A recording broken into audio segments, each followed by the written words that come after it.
মার্কিন president Donald Trump এবার ইউক্রেনকে রাশিয়ার অংশ করার ইঙ্গিত দিয়েছেন। ট্রাম্পের এই ইঙ্গিত প্রায় ৩ বছর ধরে ইউক্রেনে চলা মস্কোর আগ্রাসনে একটি সার্বভৌম দেশের ভবিষ্যৎ স্বাধীনতা নিয়ে প্রশ্ন তৈরি করেছে। ১০ ফেব্রুয়ারি ফক্স নিউজকে দেওয়া এক সাক্ষাৎকারে ট্রাম্প তার প্রশাসনের যুদ্ধ শেষ করার প্রচেষ্টা নিয়ে কথা বলেন।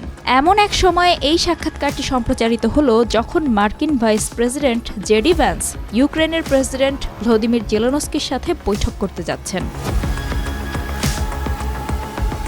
সাক্ষাৎকারে ট্রাম্প বলেন, ইউক্রেন হয়তো একটি চুক্তিতে পৌঁছাতে পারে কিংবা নাও পারে, কিন্তু একদিন হয়তো তারা রাশিয়ার হবে, আবার নাও হতে পারে। সেখানে আবারও তিনি ইউক্রেনকে দেওয়া মার্কিন সহায়তার ক্ষেত্রে বিনিয়োগের প্রতিদান দেখতে চান বলে উল্লেখ করেন এবং কিয়েভের দুর্লভ খনিজ সম্পদের বিনিময়ে একটি চুক্তির প্রস্তাব তোলেন। তিনি বলেন, দুর্লভ খনিজ, তেল, গ্যাস ও অন্যান্য সম্পদের দিক থেকে তাদের অর্থাৎ ইউক্রেনের ভূমি অত্যন্ত মূল্যবান।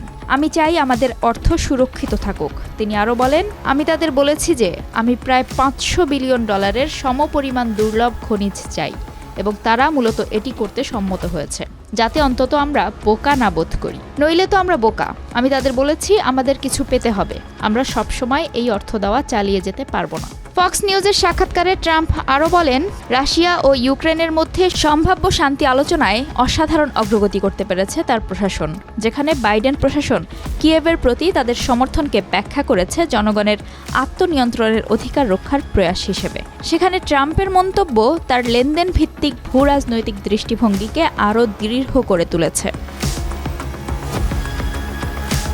এদিকে মার্কিন প্রেসিডেন্টের এমন মন্তব্য ক্রেমলিনের জন্য বেশ আনন্দের হতে পারে। ক্রেমলিন ইতোমধ্যেই ইউক্রেনের 4টি অঞ্চল দখল করেছে এবং তারা ইউক্রেনের সম্পূর্ণ আত্মসমর্পণ চাচ্ছে। 2022 সালের ফেব্রুয়ারিতে রাশিয়া যখন পূর্ণ মাত্রায় আগ্রাসন শুরু করে, তখন মনে করেছিল তারা কয়েকদিনের মধ্যেই রাজধানী কিয়েভ দখল করবে এবং কয়েক সপ্তাহের মধ্যে পুরো দেশ দখল করবে।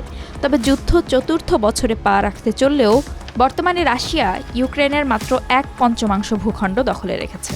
11 ফেব্রুয়ারি ক্রেমলিনের মুখপাত্র দিমিত্রি পেসকভ সাংবাদিকদের বলেন, ইউক্রেনের একটি উল্লেখযোগ্য অংশ রাশিয়ার হতে চায় এবং ইতোমধ্যেই এটি রাশিয়ার অংশ হয়ে গেছে, যা অস্বীকার করার উপায় নেই। দিমিত্রি পেসকভ আরও বলেন, ইউক্রেনের পরিস্থিতি বহুলাংশে প্রেসিডেন্ট ট্রাম্পের বক্তব্যকেই প্রতিফলিত করে। 2023 সালে রাশিয়ার দখলকৃত 4টি অঞ্চল দোনেস্ক, লুহানস্ক, জাপোরিজ্জিয়া ও খেরসনে গণভোট আয়োজন করা হয়েছিল, যার মাধ্যমে রাশিয়ার সঙ্গে এক হয়ে যাওয়াকে বৈধতা দেওয়ার চেষ্টা চালানো হয়। পেসকভ দাবি করেন, গণভোটে রাশিয়ার সঙ্গে যুক্ত হওয়ার পক্ষে ভোট দেওয়ার জন্য মানুষ বহু বিপদের মধ্যেও লাইন ধরে দাঁড়িয়েছিল এবং ভোট দিয়েছে। তিনি আরও বলেন, এটি মূলত প্রেসিডেন্ট ট্রাম্পের বক্তব্যের সঙ্গে সামঞ্জস্যপূর্ণ। তবে মার্কিন গণমাধ্যম CNN তখন এই সাজানো গণভোটের ওপর প্রতিবেদন প্রকাশ করেছিল। আন্তর্জাতিক পর্যবেক্ষকরা যেটাকে সরাসরি প্রোপাগান্ডার অংশ বলে খারিজ করে দেন। ইউক্রেনের প্রেসিডেন্ট ভ্লাদিমির জেলেনস্কি 10 ফেব্রুয়ারি জানান, ট্রাম্প প্রশাসনের কিছু গুরুত্বপূর্ণ ব্যক্তি এই সপ্তাহে ইউক্রেন সফর করবেন। এরপর তারা জার্মানির মিউনিখ নিরাপত্তা সম্মেলনে যোগ দেবেন, যেখানে জেলেনস্কির সঙ্গে মার্কিন ভাইস প্রেসিডেন্ট জেডি ভ্যান্সের বৈঠক হওয়ার কথা রয়েছে।